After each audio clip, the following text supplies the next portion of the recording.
So ayan, good morning po sa lahat mga katraps. Ayan, galing na nga tayo sa bukid dun sa may atin dun. So pumunta lang ako rito dahil may kailangan tayo. Aamot ako ng ng okra saka ng ampalaya kasi nga linggo bukas nakabilang tayo sa mag-aalay sa simbahang malaki ng mga gulay. Kaya naman po tayo maghahanap ng gulay na sariwa. Ayan. Dito po tayo, bali pinsan ko po yung nandito.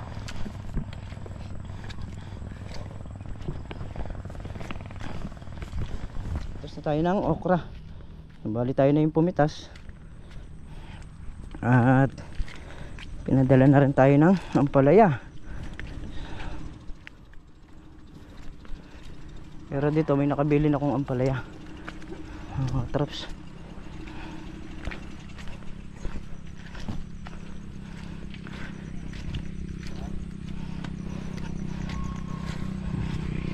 Tayo kay Boss Ambet. Yan na si ampalaya. So yun mga katrops, bali ngayong araw nga po, araw ng linggo, isa po tayo sa mag-aalay sa simbahan ng Kabyaw.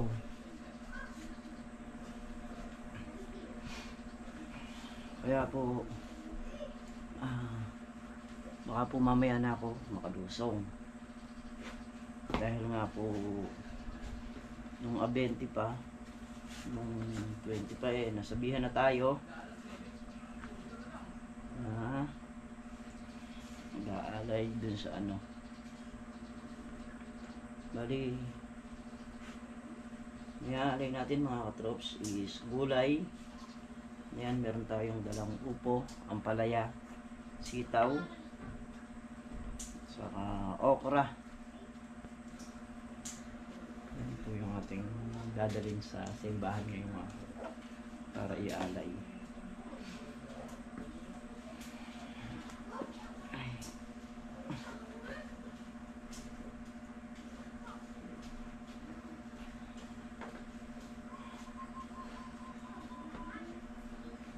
Hilingin natin na sana maging okay ng lahat. Wala yan araw na sana naman magtuloy-tuloy na yung pagka-araw na yan. Pero huwag naman sanang bibiglayin kasi alam niyo ba mga katrops, pagka nag-uulan na ganyan tapos biglang umaraw, delikado yung mga halaman, baka sumunod o maglanta. Sana wag naman.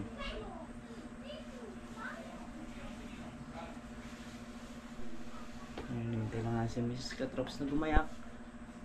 Tayo pupunta na ron. Bali sa tayo, third mass. Third mass po tayo.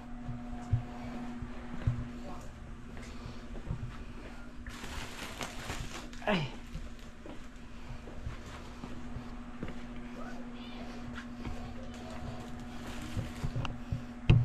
Ayan po yung ating dadalhin.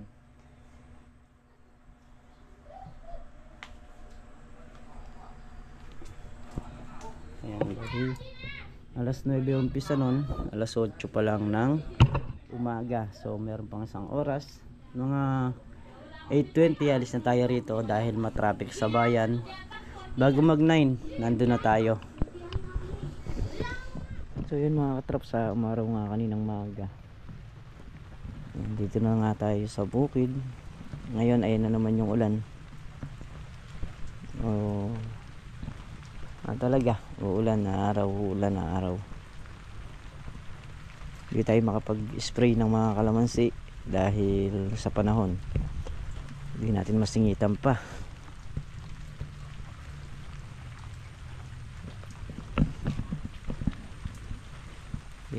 Masasayang lang kasi yung ating gagamitin dyan pagka naulan. Ganda sana kung sa umaga hanggang tanghali man lang umaraw. Kahit papaano kakapit na yung gamot. Pagka ganyan, sandaling oras lang nakabuhos ulit yung ulan, wala na. Mahuhugasan lang. Yung ilog hindi pa nagbabago yung lalim. Mukhang napalalim pa. Kasi dati di man naabutan yung mga okra doon. Ngayon umaangat-angat pa. Doon sa may mga okrahan yung tubig. Yung mga tinrim naman nating mga kalamansi, lumalabas na yung kanilang mga talbos. So yun, tayo magpupuno-puno muna ng mga kalamansi.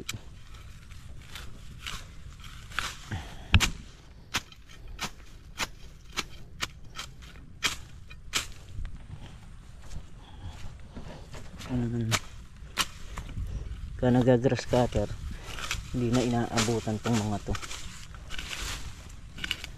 Hindi na siya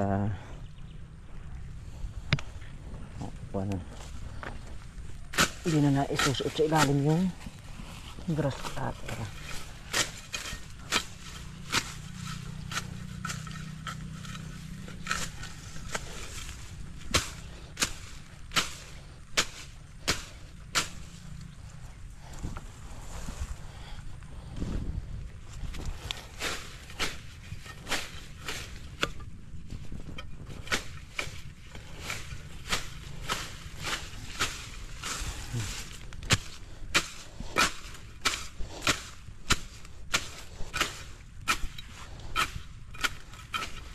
Gaganyanin natin, linisin natin yung paikot ng puno.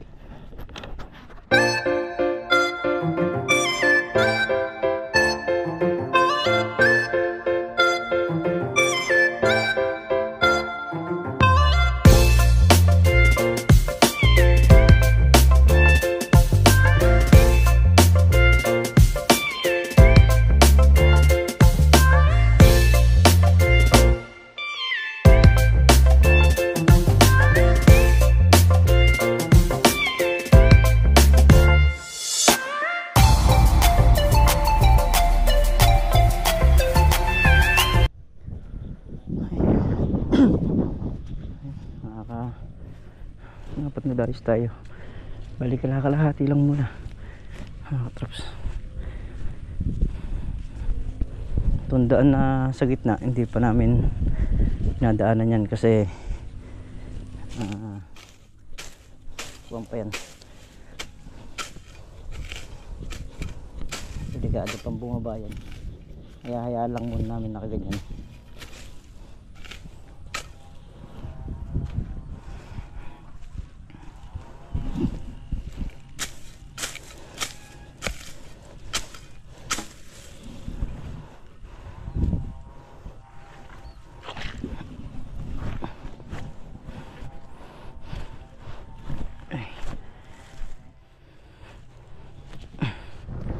Mga katrops, dahil sa lagay ng panahon, hapon na rin, hindi tayo makapag-spray.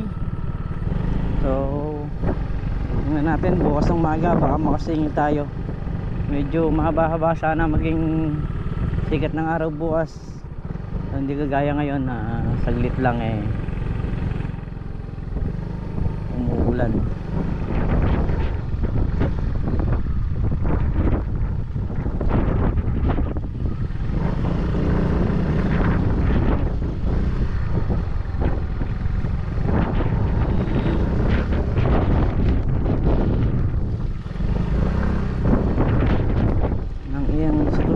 Ngayon napakalalim, pero dito naman sa may lugar ng kabahayan ng Santa Isabel at Barangay Segat, wala namang baha dyan. Yung nasa mga bukid, yung mga palay na mga nakakatanim, yun lang yung baha.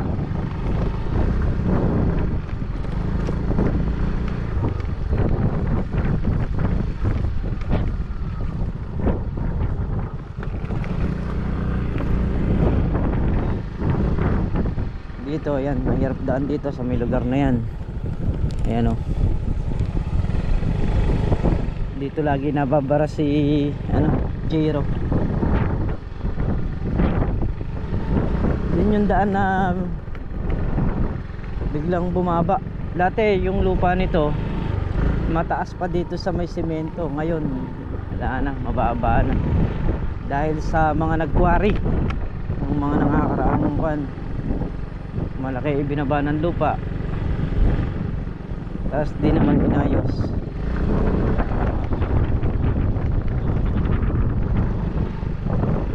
Kaya nga yung taong ano basta kumita lang kahit may mapinsala, ayos lang sa kanila. Di nila alam yung kahihinatnan kung paano.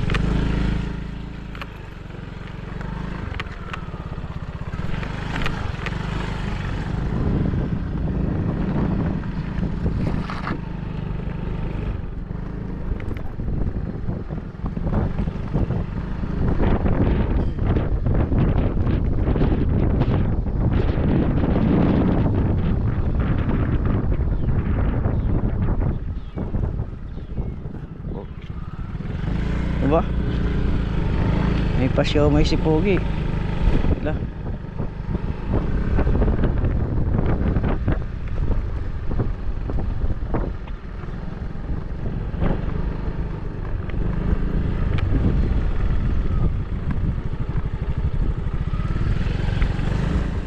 So yun mga katrops,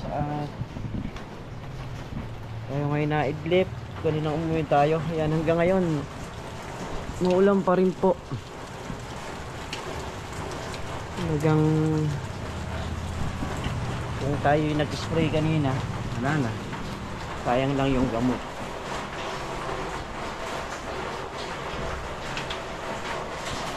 Dali kababangan ko lang mga katrops.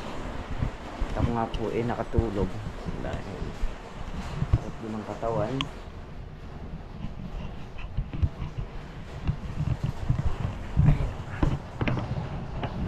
Natin pagdating sa bahay.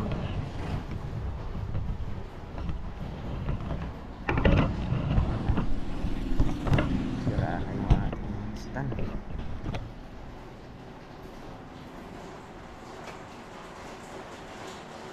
Tayo.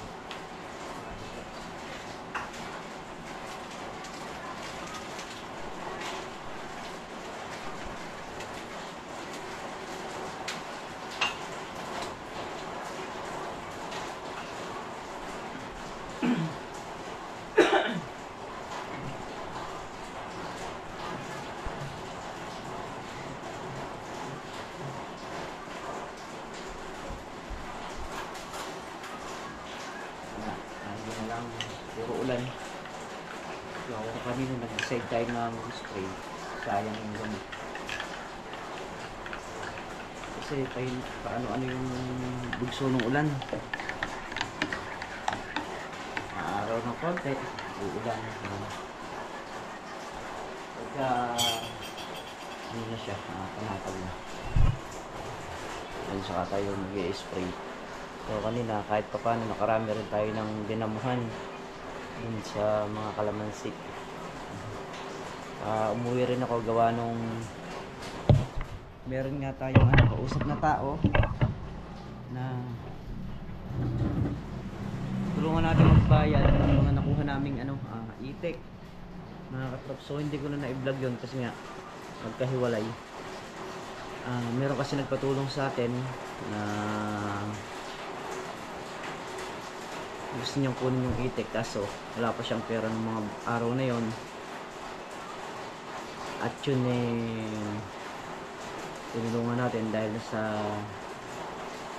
tayo naman kahit pa paano sa pakikisama, sa pakikibagay dito sa aming lugar, sa aming baryo, pinagkakatiwalaan pa rin tayo. Ano na yun, inahin na po yun, yung mga itik na yun, nangingitlog na. Nasa 800 na itik. So inutang po namin yun sa loob ng isang buwan. So bali wala pa namang isang buwan totally. Halos nasa mga 4 to 5 days pa bago mag isang buwan. Pero sinakto na namin isang buwan doon sa may-ari. Sinabi namin na ganun para masigurado yung magiging bayad. Yun nga, ngayong araw nga magbabayad kami. At sasamahan natin ulit siya para makapagbayad ng itik.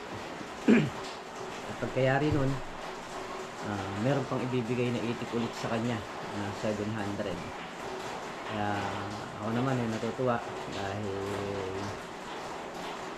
yung balig kaibigan natin o barkada natin, natulungan natin kahit sa ganung paraan lang. At laking pasasalamat din sa atin.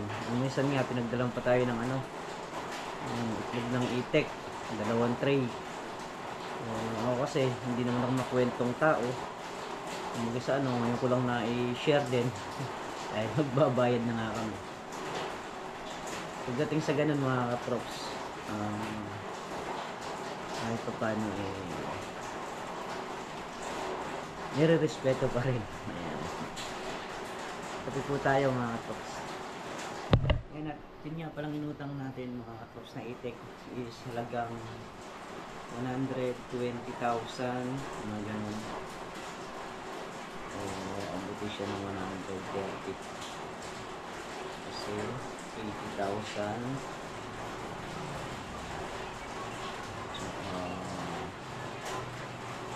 350, 115,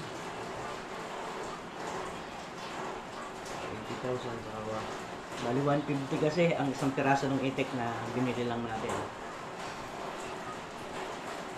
Yun naman nangingitlog na galing poultry. So ang kailangan doon, ibababa sa poultry tapos i-condition ulit sa bukid. So dahil nga maraming nalubog na palayan, kaya ganong maraming pastulan. Magandang negosyo rin ng itik mga katrops. Kailangan lang meron ka talagang tao na doon lang nakatuon. Hindi kasi po pwede yung iiwanan mo. Kailangan nandun talagang permis. Lalo na pagka mga nangingitlog na yung itik. Kasi ang itik mga katrops, pagkayaan, nagbulabog ng pusa o aso, aatras ang itlog niyan.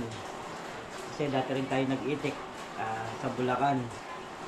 Yung kuya ko pa ang may-ari ng itikan.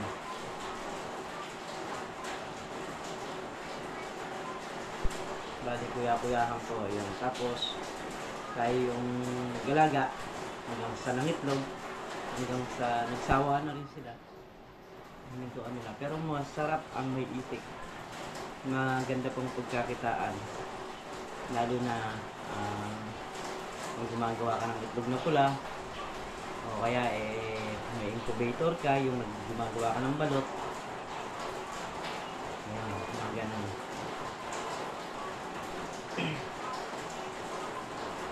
Ito naman, binibenta nila ng sariwa. Kahit paano mahal mo ng presyo ng yung mga itlog sa ngayon. Kaya ayan, mamaya nga kami mababayaran na namin. Salamat.